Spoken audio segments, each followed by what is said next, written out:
Hello, welcome to today's webinar, Global Perspectives, 3 Education Strategies that Transcend Borders. My name is Jessica Heitner, and I'm the Director of Advancement at Teach United. We are honored to be with you today and hope to provide useful information during our time together. We will use the first half of the meeting to discuss the current state of education, and in the second half, you'll hear from our coaches and partner teachers with the ways that they're using universal strategies to improve teaching practices and student outcomes. Just a few housekeeping items before we get started. We are holding time at the end for a question and answer panel with our presenters. If you have a question throughout the presentation, in the chat box, please send a direct chat to Heather Heaps, our CEO. Heather's waving there for you. She will facilitate either throughout the presentation or during the dedicated Q&A time at the end.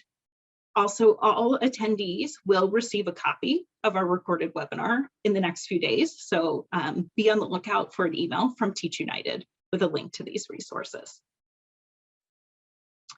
Teach United was established in 2016 to ensure that every child has access to quality education. And the best way to ensure that is by supporting educators in the classroom, arming them with the skills needed to improve their effectiveness and help students thrive. With a focus on small, rural, and underserved communities in Latin America, East Africa, and the United States, Teach United partners with schools, districts, education-based NGOs, state and ministries of education to provide high-impact professional learning and one-on-one coaching. Today's presenters, we have Gadibo Tindwa. Gadibo represents Teach United as the Senior Director of the East Africa region. He brings nearly 15 years of experience in international development with a focus on education and organizational development, sports for development initiatives, and influencing systemic change. Also joining us is Megan Casey. She is our Senior Director in Latin America, and she's been a key member of our Latin America team since inception. She is passionate about nature and conservation, sustainable community development, and bringing innovative quality education to low-income rural areas of Latin America. Joining us from the US is our Senior Director, Heather Wilmot. Heather brings nearly 20 years of experience in education and leadership to her Teach United role. She is trained as an instructional coach and a certified superintendent of schools. And Heather is an ardent believer in harnessing the power of education to transform the lives of youth. Last but certainly not least is Elia Thompson. She is our Director of Product and Implementation and Monitoring and Evaluation. With more than 10 years in education as a classroom teacher, social emotional learning program manager, and post-secondary leadership trainer, Elia is steadfast in serving students and educators. And then, like I mentioned, you'll also hear from our CEO, Heather Heaps, a little bit later, as well as from coaches and some of our partner teachers and administrators from communities around the world. And we really just want to send a very special thank you to them for sharing their experiences today. And with that, I'm going to hand things over to Elia. Thank you, Jess. Hi, everyone. Nice to see you all. As Jess mentioned, I'm Elia Thompson. I'm joining today from Massachusetts in the United States. These days, it really often feels like we're living through a series of crises, both educational and otherwise, many of which have been exacerbated by the pandemic. And when we look globally, we see both challenges and opportunities. We know teacher morale has been significantly impacted, and the research shows us that many student outcomes are declining or have stagnated in recent years.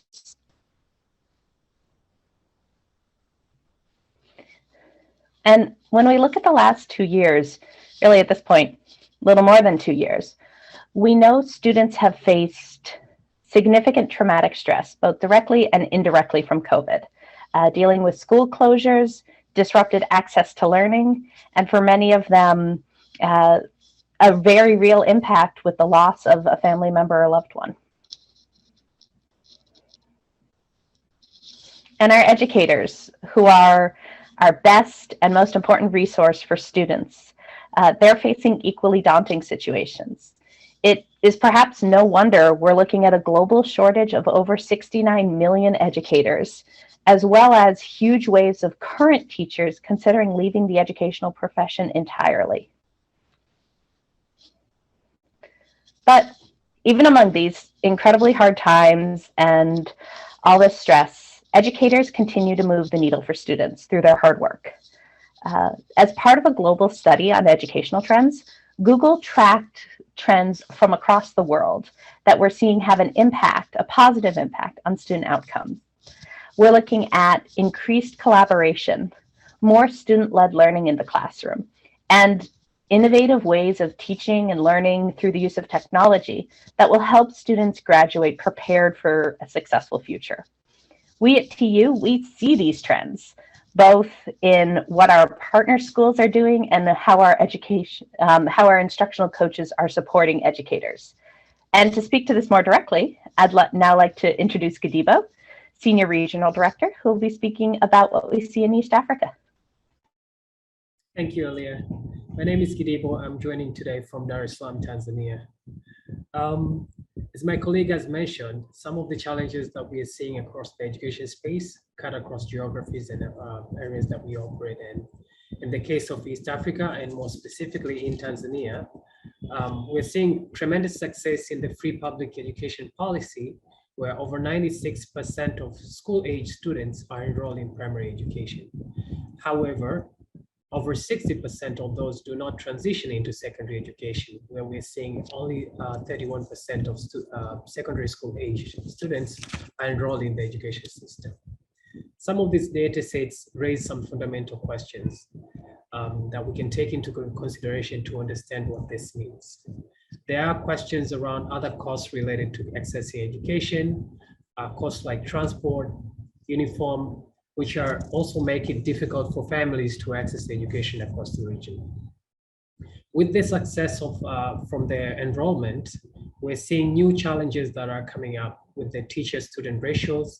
At the moment, the ratio stands at 56 students per one teacher, and the shortage in 2019 was above 80,000 teachers, making it difficult to provide access to content. And with the pandemic happening, we also are seeing challenges around teachers being able to deliver the content just through distance learning. Challenges delivering curriculum are also making a priority between delivering the curriculum versus best practices when it comes to when students come back to the classroom. Large class sizes, also difficult to maintain social distancing when schools reopen. But despite all these challenges, we are seeing a lot of efforts in different directions to try and address some of the issues. Some of the quick examples that we are seeing in Tanzania is the recent launch of the 15,000 classrooms that were recently built by the government. The announcement for 245 secondary schools that are specifically going to be built for girls students, and the government investing over 180 billion to build those schools. We're also seeing new teacher vacancies being announced, so that means that would slowly start to address the teachers, the gaps in teachers per student, but also improvement in the quality of education being delivered. So as we've seen the challenges, but the future is really optimistic, and we're optimistic about what that looks like for our students and learners. I will now invite my colleague Megan Casey to speak more to this context in the context of Latin America. Hola, muchas gracias. Saludos a todos. Estoy conectando hoy con ustedes desde Sarapiquí, Costa Rica. Thank you, Gadibo, and hello to everyone. I'm joining you today from Sarapiquí in Costa Rica. The panorama of public education in the rural areas of Latin America is not great. Central America is facing what is called the worst crises in the last 3 decades, being likened to the time when the political military conflicts devastated the area less than 50 years ago. So despite some tangible achievements in human development generated by the integrationist movement over the last 50 years, the multi-country collaboration is showing clear signs of political exhaustion. according to the 2021 State of the Region report for Central America, it's highlighting low coverage in preschool and secondary education, an increase in ecological debt, more resources for the armed forces, low funding for justice, strong economic contraction. The prevalence of unsophisticated economies with low value add and little job creation, and substantial deterioration in the evaluation of democracy, all of which has now been compounded by the COVID pandemic.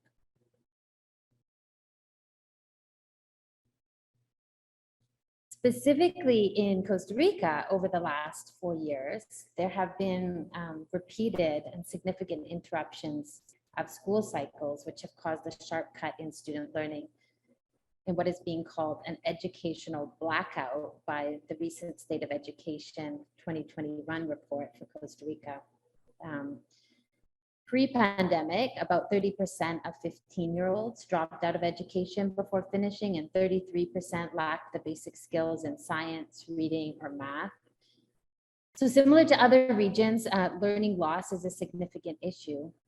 It is estimated that the accumulation of lessons lost due to strikes and the pandemic is equivalent in a regular school year to 80% in primary and 72% in secondary. And it is estimated that Costa Rica will regress up to 30 points in the international PISA tests if it doesn't reverse the learning lags. We're also witnessing a new kind of educational exclusion. Close to 40% of students in Costa Rica did not have adequate conditions of connectivity and access to technological resources during the pandemic. And this seems to be a similar or worse trend in other countries in the region. The 2021 State of Education in Costa Rica report argues that the quality of teaching practice is the most relevant factor to quickly and effectively influence the success of students. Yet, according to the report, the teaching staff in the country apply few effective teaching practices to achieve high levels of proficiency, which means the gap between the current teaching practice and Costa Rica's learning goals is significant. And teacher evaluations show that 40% of English teachers and 29% of math teachers do not master the content of the curriculum they're supposed to teach. Teaching digital skills is also at initial levels, with the majority just beginning to incorporate the use of technology, and 6 out of 10 teachers in Costa Rica do not have the preparation or training to teach virtual or distance courses. The problem is deepened because, as the report argues, the educational system is operating blindly with no standardized evaluations and the suspension of national exams over the last few years. So currently, the educational context in Costa Rica specifically, and Latin America in general, is difficult. And globally, we know that students and teachers share so many challenges.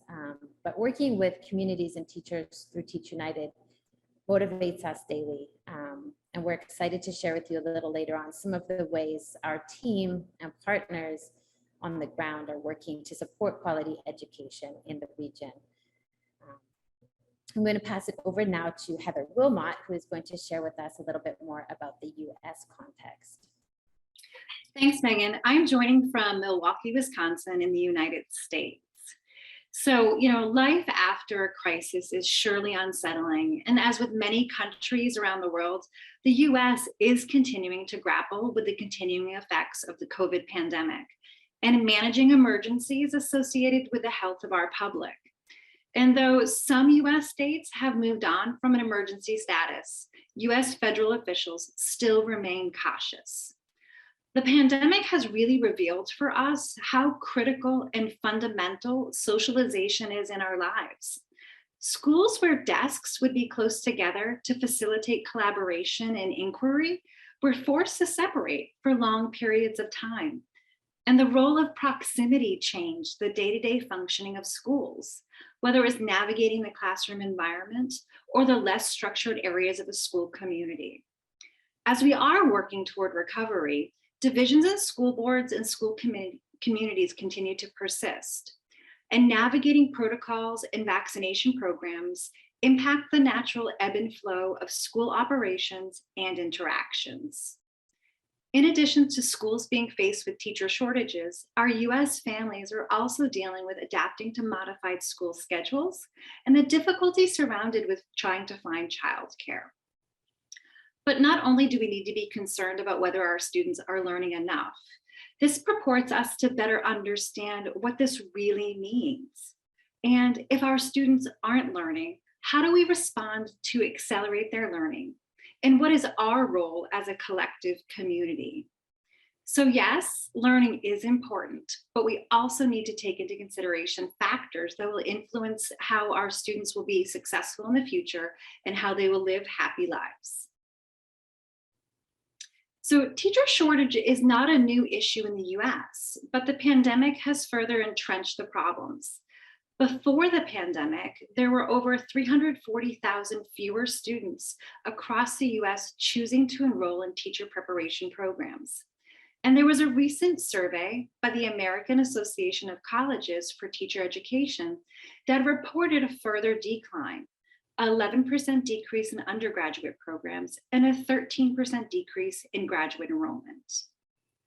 There was a national survey of district leaders included in the Educator Supply and Demand report, and that showed that 16% of the new teachers hired between 2020 and 2021 were individuals who were not fully prepared. That was nearly an 80% increase since 2014 and 2015. There's such pressure for classroom coverage in our US schools. And with the increased concerns about preparedness, schools need to offer more support to new educators. But this is really a time where schools are struggling to help them. And districts across the US have also indicated that one of the most critical staffing issues right now is the lack of substitute teachers. Some of our states are even asking for intervention and help from the National Guard, as New Mexico is one of those examples. New Mexico and Oklahoma are also using state employees to provide coverage in our classrooms. So what does this mean for learning for our kiddos? And the pandemic really has not disrupted life for all students equally, and that's important to note. It has been more significant and it has had a longer impact for underserved and vulnerable students, thus perpetuating inequities for our US youth. So whether it's virtual access, home support, hunger, accommodations, and displacement, these are all critical concerns, especially for underserved learners in the US. In Bellwether Education's recent publication, it was estimated that nearly 3 million vulnerable students had been offline during distance learning opportunities. NWEA provides a standardized test for measuring achievement and growth in academics. And this provides teachers with evidence to help target instruction for students, regardless of how far or how above grade level they may be. But the national results revealed that the biggest drops in student performance in grades 3 through 8 were for students of color and students who attended low-income schools. So unfinished learning, we need to pay attention to this because this could have an impact on US economics. The fallout from the pandemic threatens to negatively impact this generation's prospects, and it could constrict their opportunities into their adulthood. This ripple effect, as one might say, could impact college attendance and ultimately finding a fulfilling job that enables them to support their future families. For example, recent data included in a McKinsey report suggests that unless unfinished learning is addressed head-on, today's students may earn anywhere between $49,000 and $61,000 less over their lifetime. And this has potentially an impact on our US economy. And this could amount to $128 billion to $188 billion every year that this generation enters the workforce. And I know this might feel like a grim picture. And yes, things in our US schools and communities may not be optimal, and they may not be at their ideal state, but there is hope. And there are innovative ways to approach these complex problems, because remember, we are better when we are united. And I would love to turn this back over to Elia, my esteemed colleague. Thank you, Heather. To pick up on that thread, despite the challenges we heard about from all these regions and connecting us globally, we're also better equipped to help students and teachers now more than any point in the past. Thanks to the work of our educators on the ground and the researchers who support them, we know what works to make schools better, to help students, and we know how to implement it. Teachers matter. When I think about the impact of teachers, I like to talk about this both academically and personally or emotionally. Many of us have been lucky enough to have an educator who's changed our life for the better. I'm lucky enough to have more than I can count on one hand. We know that teachers matter. We've always known that. What's new, or what's increasing, is that now we have the evidence that tells us specifically how educators impact student outcomes and what we can do to help educators in their work. Research confirms that of all school-related variables, educator effectiveness has the biggest impact on student outcomes. And it's not just for student achievement or test scores. Teachers also matter for other metrics like attendance, progress and persistence through school, and student well-being. Given that educator effectiveness has such a large impact on students, then we need teacher professional development that works to support that effectiveness. For those of us who've been educators, we know there's a lot of PD, and there's a lot of bad or maybe even just ineffective professional development. A workshop you attend or a training you go to where you never use the strategies discussed later. What you'll learn from our regional directors and our instructional coaches is something different.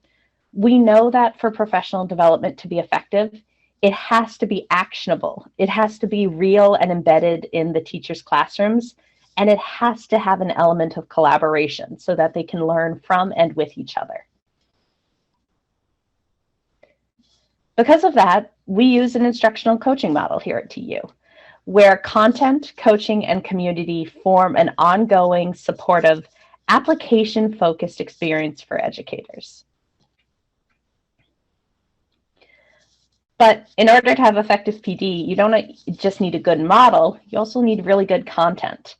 And you need to focus on the most impactful strategies. So how do you decide what to cover? That's where effect size comes in.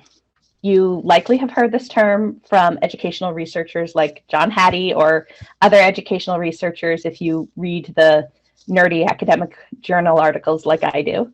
And there are a lot of ways to calculate effect size, but for this brief overview, I'll be using the most common, which is Cohen's d. And effect size really is just the way to understand not only that something works, but how much it has for an impact. So the 0.4 hinge point that you'll see on this slide here is where strategies have a larger impact than both the typical effects of a year of schooling.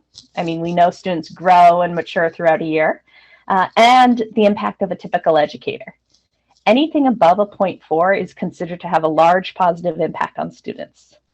And the 3 strategies we'll talk about and hear from our coaches and educators, those all fall into this area, this zone of desired effects. And the first strategy, and in some ways the most foundational, is collective teacher efficacy. This focus is on ensuring educators believe that together they have the power to impact their students.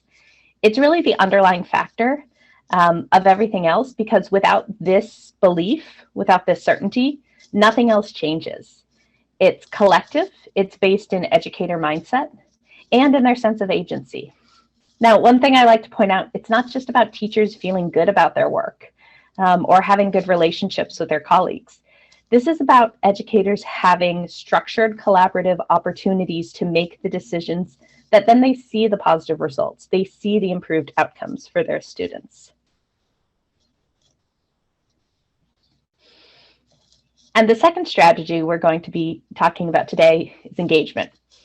As we heard from our wonderful regional directors, we're all facing challenges, some shared, some different. And yes, every classroom, teacher, every student is different.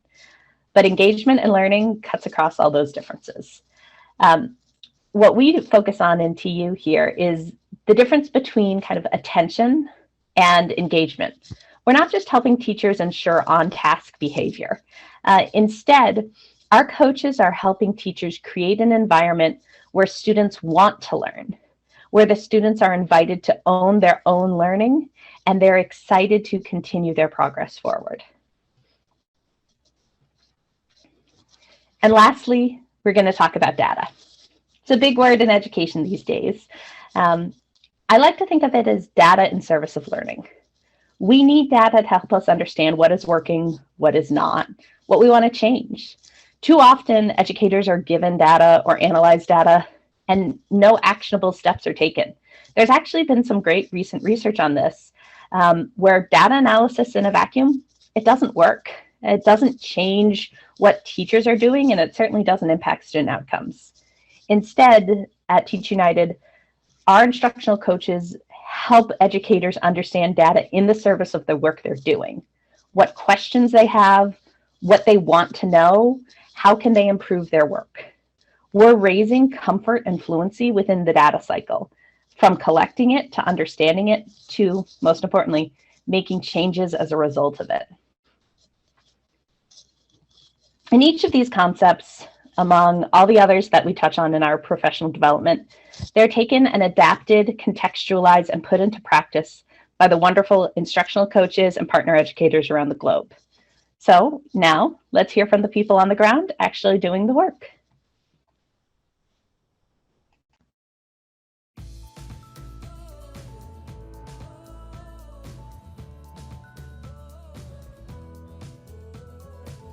Hello. Hola, pura vida from Costa Rica. I'm Megan Casey. Hi, I'm Chesco Sowo. I'm a coach and the monitoring and evaluation associate in Teach United. My name is Megan Antall, and I'm joining you from the Southern United States. I'm a U.S. instructional coach for Teach United. Hola, mi nombre es Melissa Arroyo Vargas, pertenezco al Centro Educativo Escuela Finca 6 y mi especialidad es informática educativa. My name is Agnes Lukumai. I'm from Engutoto Secondary School here in Monduli District in Arusha region. I'm teaching English language. Hola, mi nombre es John Solís y soy el director educativo para Latinoamérica del proyecto Teach United. Tengo en la organización más de 7 años de experiencia y me encanta ser entrenador en este proyecto. Hi, I'm Heather Wilma, Senior Director of U.S. Programs with Teach United. Hello, habari. Hola, mi nombre es Arleni González y soy maestra en el Centro de Educación Creativa en Monteverde. Hi, my name is Niana Sims. I am an elementary principal of a K-2 building, Lincoln Elementary in Torrington, Wyoming. Habari. Hola, mi nombre es Armando Bello, soy el gerente de operaciones para Teach United Latinoamérica y desde Costa Rica les envío un gran abrazo. Pura vida.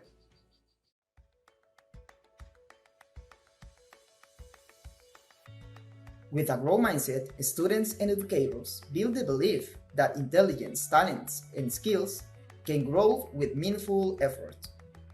Con una mentalidad de crecimiento, los estudiantes y educadores construyen la creencia de que la inteligencia, los talentos y las habilidades pueden crecer con un esfuerzo significativo. In rural Sarapiquí, Costa Rica, which is one of the richest counties in Costa Rica in terms of biodiversity, yet poorest in economic terms, in large part due to the monoculture production of banana and pineapple in the region, a fixed mindset, or the belief that some students are naturally good at some things and not others, often dominates in families and even in educational centers. Learning to identify how we employ a fixed mindset or a growth mindset in different areas of our life and the consequences of each mindset helps us to recognize our attitudes and behaviors and move away from limiting ideas and fear of failure and learn to embrace challenges and failure as part of our learning. Requires that we recognize that we can, that we all can learn and grow and improve. Cuando los estudiantes son conscientes de su capacidad y entienden que el esfuerzo es importante independientemente del resultado, es mucho más sencillo generar en ellos una práctica constante de mentalidad de crecimiento, porque se crea una aceptación al error. Se entiende que equivocarse es una señal de que estamos aprendiendo y no todo lo contrario. Los docentes debemos usar frases que motiven a los estudiantes a valorar el proceso y que se genere una motivación interna. Frases como buen trabajo, excelente esfuerzo, falta poco, me encanta esa actitud positiva. De esa forma, independientemente del resultado final, los estudiantes van a enfocarse en el proceso y lo van a disfrutar mucho más. También animan a sus compañeros a intentar y a esforzarse. Los estudiantes tienen bastante claro el concepto y cómo aplicar la mentalidad de crecimiento. Ellos lograron expresar con claridad sus ideas respecto a lo que para ellos significa.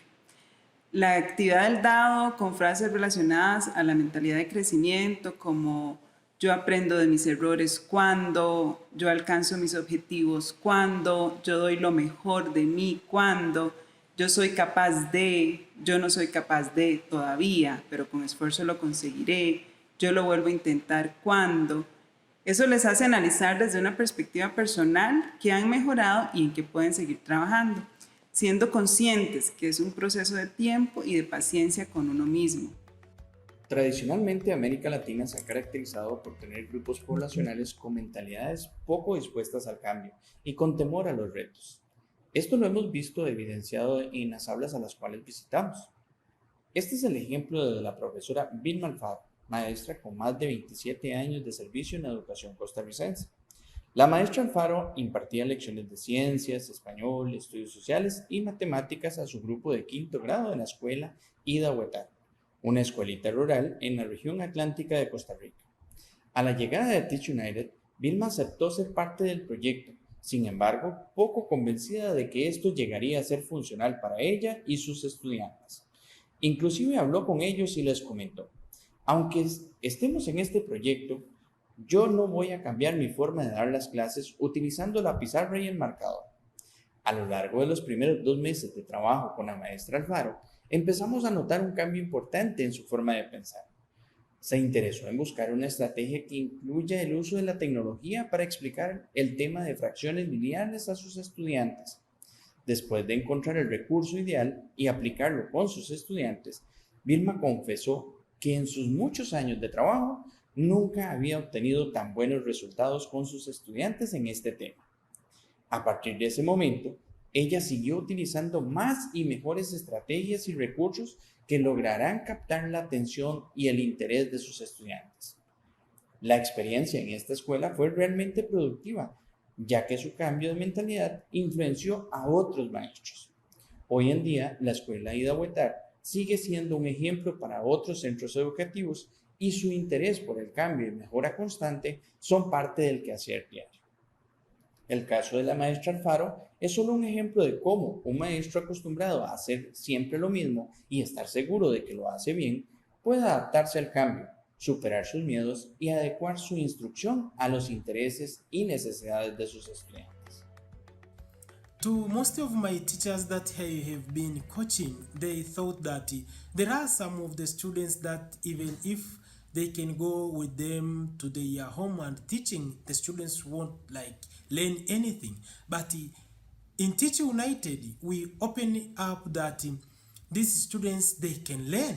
But what just to consider is the growth of mindset to both teachers and the students. I had a partnership with my teacher, Redemptor, from Olesokoeno Secondary School, and she was thinks that they cannot learn the English language as what she thought before. But after attending the Teach United training, she trains students on how they can embrace mistakes as the opportunity for them to learn more. She also adapted the success folder as the way to encourage students that the last exam you had this score, and the following exam you had this score. So you can see the way your grades they are improving, even though it doesn't matter they are growing in very slowly, but the matter is your grades are changing and the process of you to learn is changing. When I think of growth mindset in our schools here in the United States, I see it as a practice that is slowly and very importantly becoming more visible. In any school building, growth mindset takes root first at the top, starting with school leadership and with our teachers. It's based in leaders, both in and out of the classroom, who know how to critically examine their own mindset first, looking for those moments of fixed mindset versus growth mindset.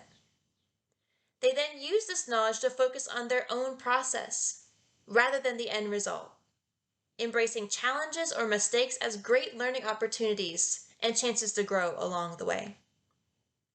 In my mind, these leaders and teachers are at the heart of collective efficacy.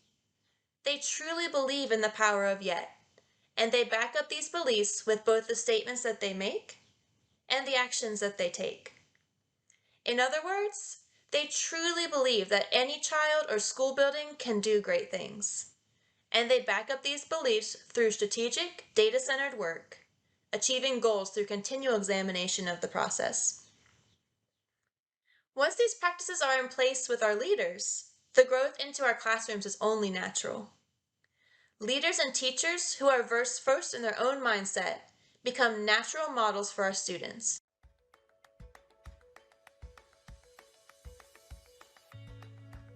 Engagement can be defined as the degree of attention, curiosity, interest, optimism, and passion that both students and educators have in teaching and learning. El compromiso se puede definir como el grado de atención, curiosidad, interés, optimismo y pasión que tanto los estudiantes como los educadores tienen en la enseñanza y el aprendizaje. Teacher and student engagement is such an important concept. Engaged teachers are better teachers, and engaged students really learn and grow. Identifying what engagement actually looks like for us as educators and being able to distinguish real engagement from forms of participation like ritual compliance or strategic compliance permits us to analyze what motivates our students and what strategies we can employ to increase their engagement. Prioritizing genuine student engagement ultimately requires that we find new and better methodologies to reach our students and make the learning relevant to them and motivate them to become invested in their own learning and educational success.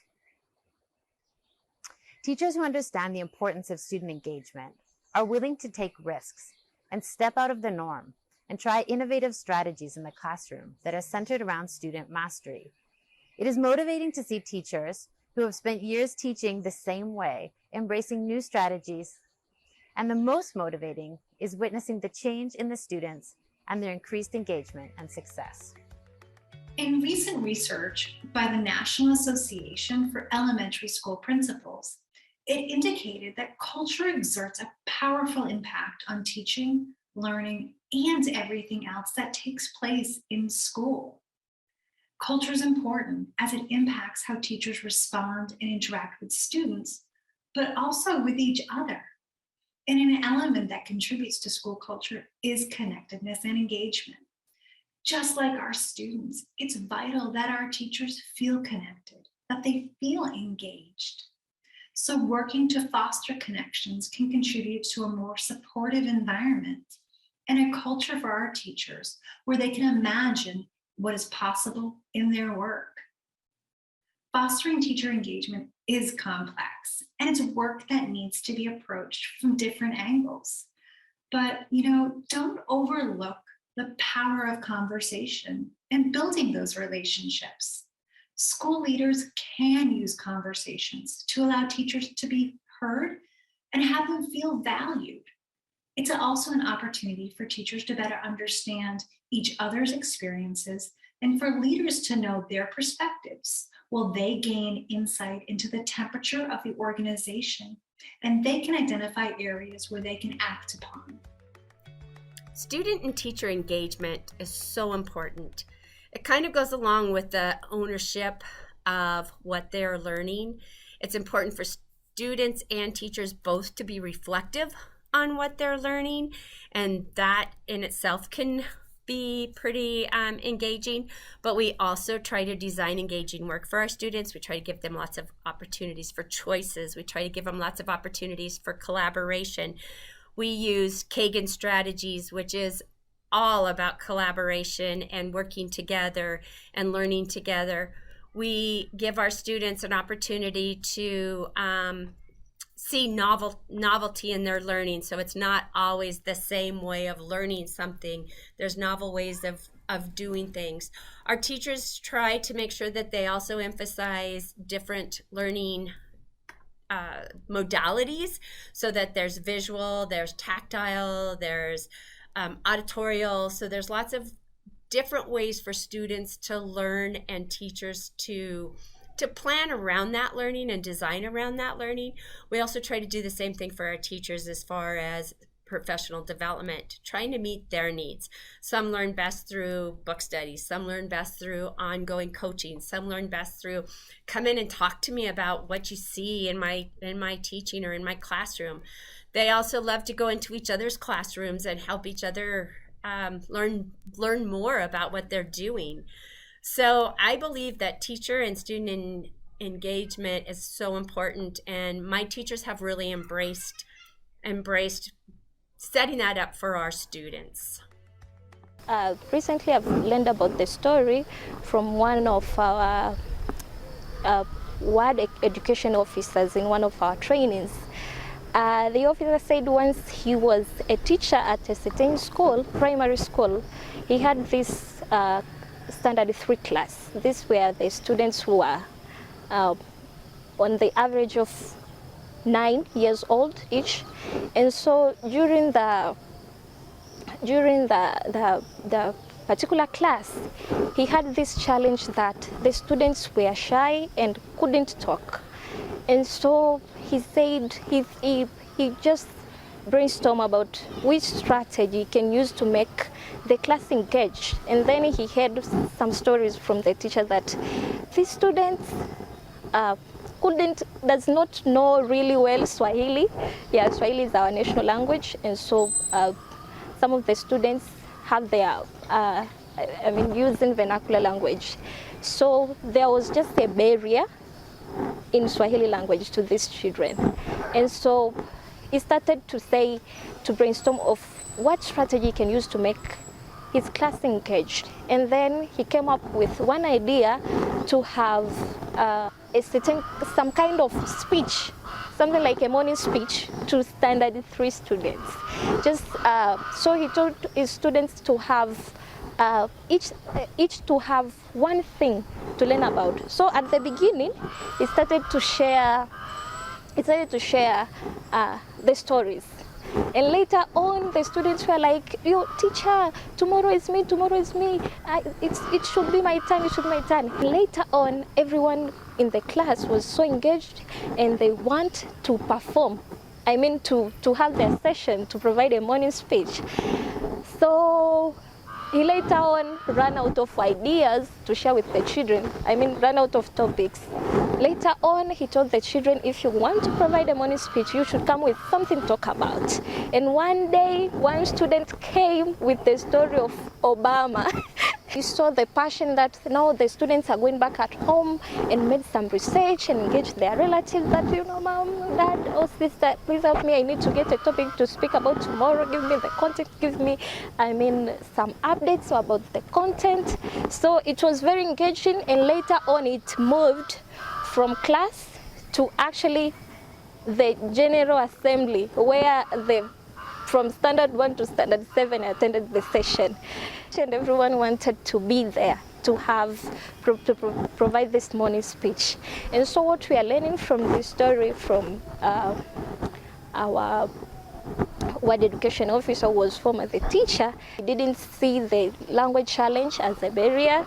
He didn't see the small age as the barrier, but he saw the potential that these children, if they can talk to one another, well, they can talk here in class as well, and they can have something to present. Yeah, however that something is. So to engage the students, he just went with the flow of their age and what they know and what they can do, even if in a small context, and go with the gap to make sure that these students participate in class. And I'm sure through that morning speeches, even in math session, even in English session, literature session, these children were also engaged.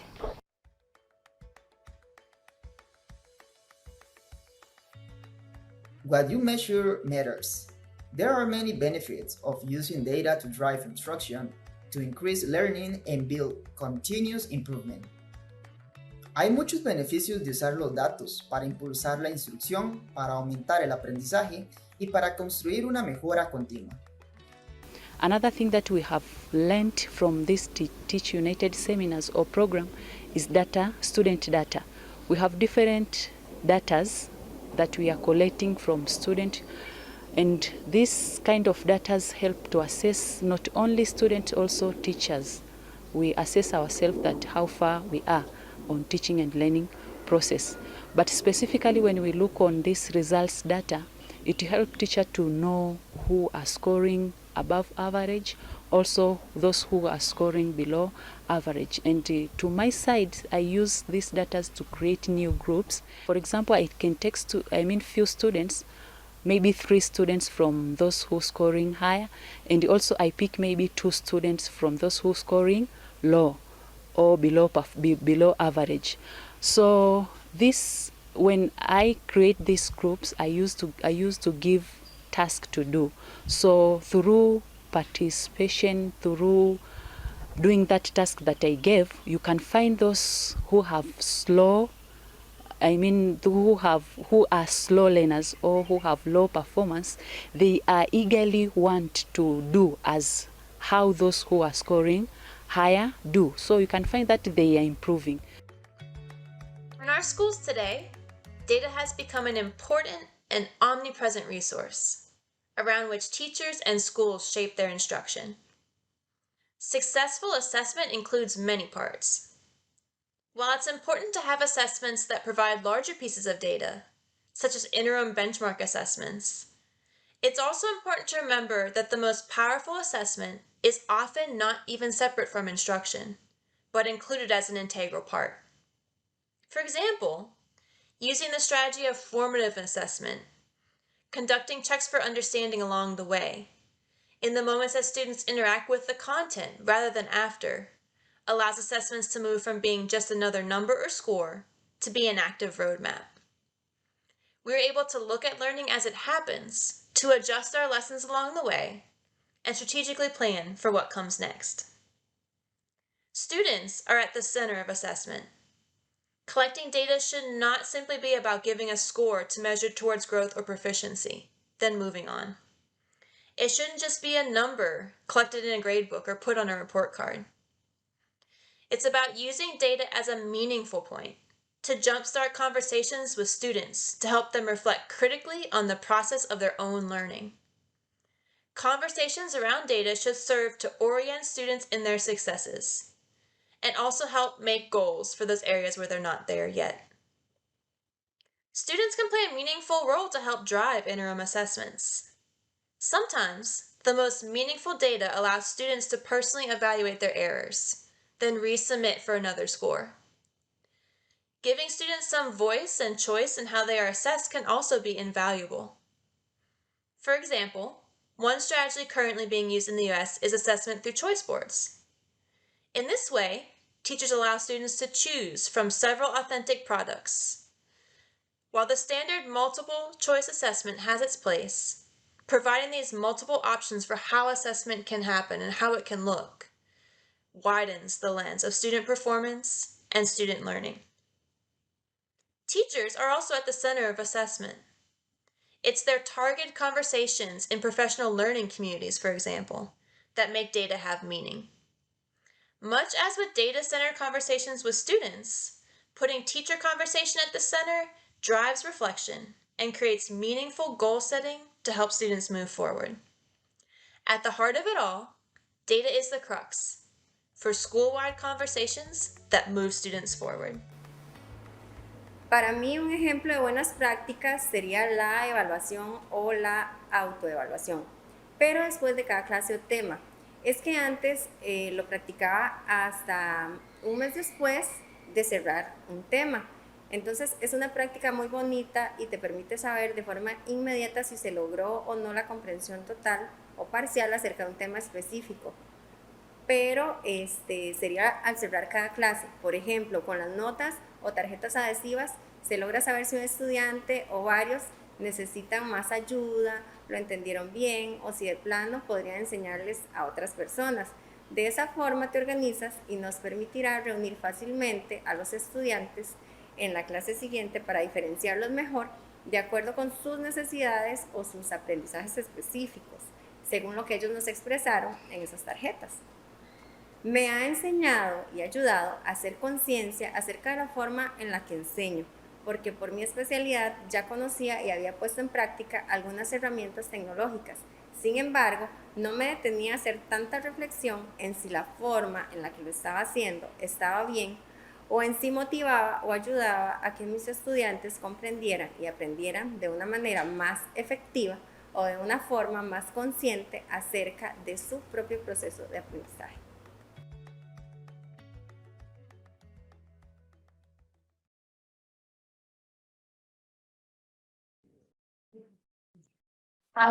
Thank you so much. I'm so proud of the work of this team, and I just really want to thank our partner teachers, heads of school, the Teach United team that shared their examples today. I'm Heather Heath, I'm the co-founder and CEO of Teach United, and I got some really great questions from everyone in the chat.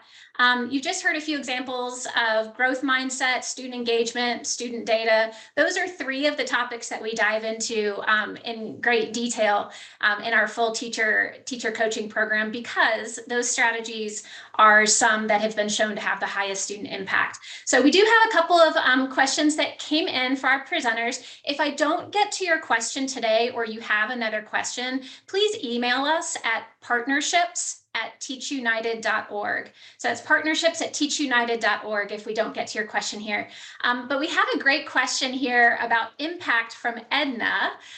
She said that teacher shortages are a concern in a lot of countries, so wanted to know how Teach United is collaborating with the countries to achieve high student outcomes.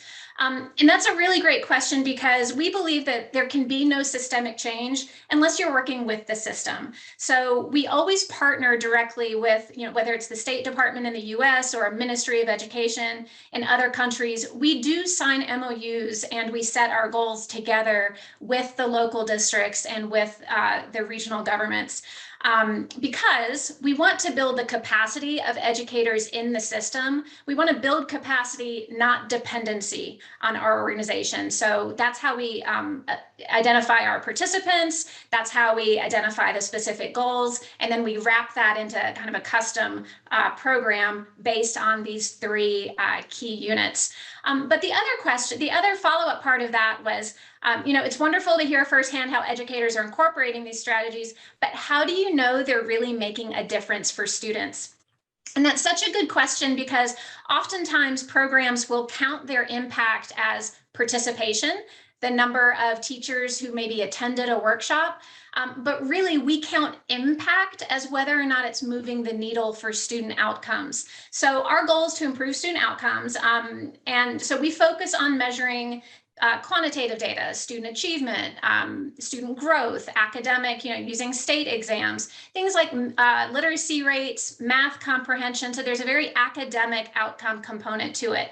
But we also have a qualitative set of monitoring and evaluation where we look at teacher observations, student surveys, teacher feedback to really see if the practice in the classroom is changing. And then that gives us data on things like engagement, collaboration, and that teacher practice. And I do want to toss it over to our Director of Product and Implementation and Monitoring and Evaluation, Elia, if you have anything that you want to add around that monitoring and evaluation impact piece. Sure. Thanks, Heather.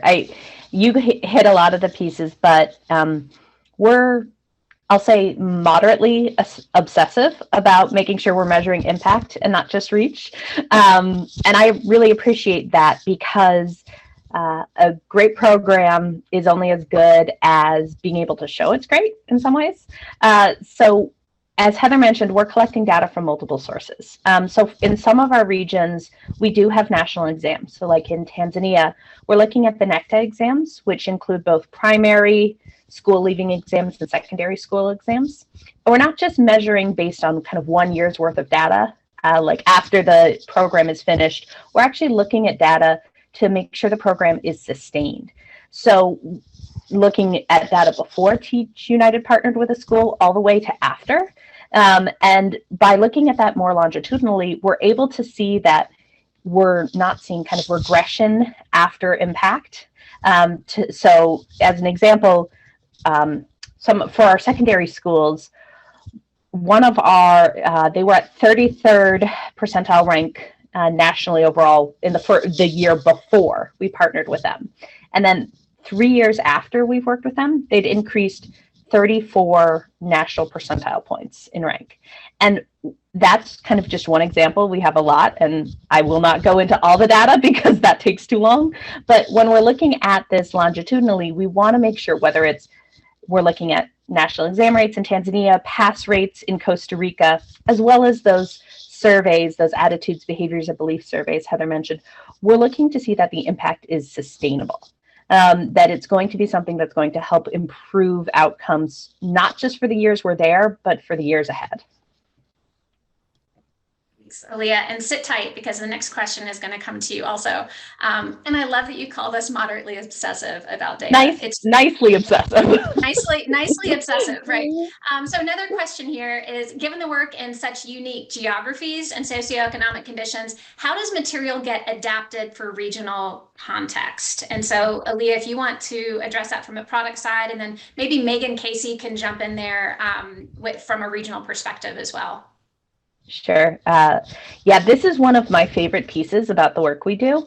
So if we consider engagement as an example, there's a research base we have that tells us about kind of how engagement works broadly, that we need to have high commitment, not just high attention, but what high engagement looks like in different geographies and different locations. It's going to be very, very different. And part of that's cultural norms, part of it's language-based, part of it's available resources for understanding and assessing engagement. So what we do is we kind of start with a foundation of, within the courses, there's baseline theory and kind of foundational knowledge. But that's supplemented, and like there, I can say this because I'm the one who works on the courses. Far more important is actually the work that the individual teams do to take the lead for the trainings, the workshops, and the coaching, which takes all that knowledge and puts it into context.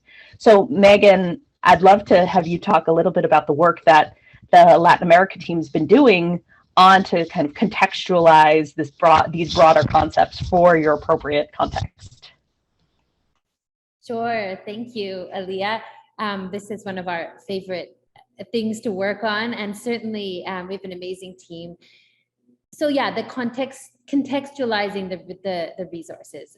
Unfortunately, in the Spanish language, there's not a lot of materials available, not nearly as much as there is in English, for example. So we've been able to work with our partners on the ground, with our school leaders and local educators, to create videos, to create the resources that reflect our actual context.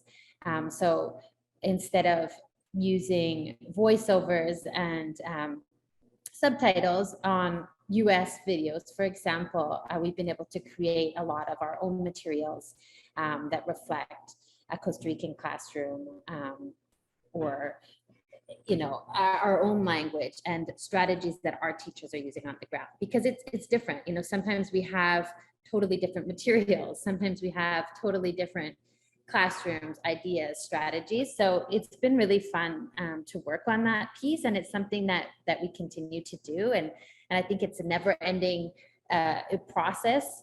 And as Jones, our educational director, always says, it's not about us necessarily giving all the information to our partners, but working together and really, coming up with the tools and the resources that each context needs, that each school needs on the ground.